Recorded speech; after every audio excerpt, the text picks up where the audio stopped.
In recent weeks, Ballymena has been shaken by a further series of serious and deeply troubling incidents. First and foremost, my thoughts are with the young victims who have been assaulted and with their families. What they've endured is unimaginable, and they deserve our full support and protection. Let me be absolutely clear. The fear and anger that is felt in our community is real, and those feelings are justified.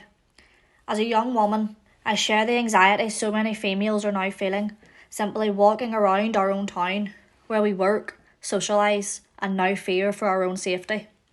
That is not normal, and it should never be accepted as such. I refer to females due to recent events, and because I have first-hand experience, however, being no doubt that young males are also being intimidated and harassed. People are angry, and I understand why. Illegal immigration is an issue.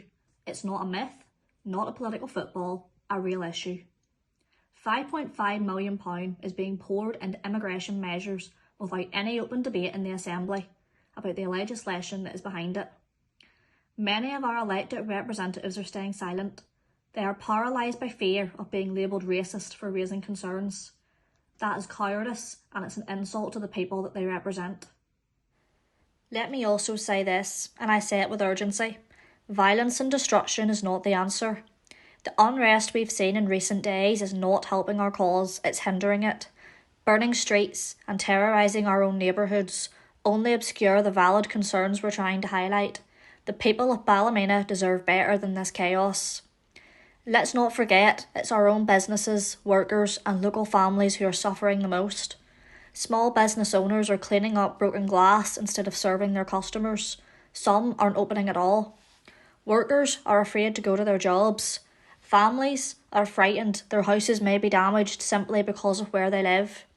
This kind of unrest is damaging the very fabric of our town and hurting the people who have done nothing wrong except try to get on with their lives. At the same time, we must be honest about what we're facing. Not all sexual assaults are committed by foreign nationals, and we must not fall into dangerous generalisations. The truth is, women and girls across Northern Ireland have felt unsafe for far too long, regardless of who the perpetrators are. Between April 2023 and March 2024 alone, over 1,000 sexual assault cases were submitted to the PPS. That is a staggering number. This is not just about immigration, it is about a broader failure to protect women and girls. That brings me to this. If Stormont is serious about tackling violence against women and girls, it must prove it with action, not just slogans.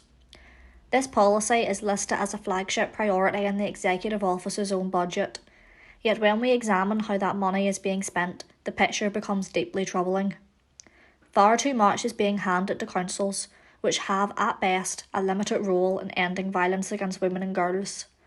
Meanwhile, frontline services like Women's Aid and indeed the PSNI are crying out for support. Why is this money not being directed to where it's needed most? In my mind, this has become something of a vanity exercise by the Executive Office, and victims are paying the price. That is unacceptable.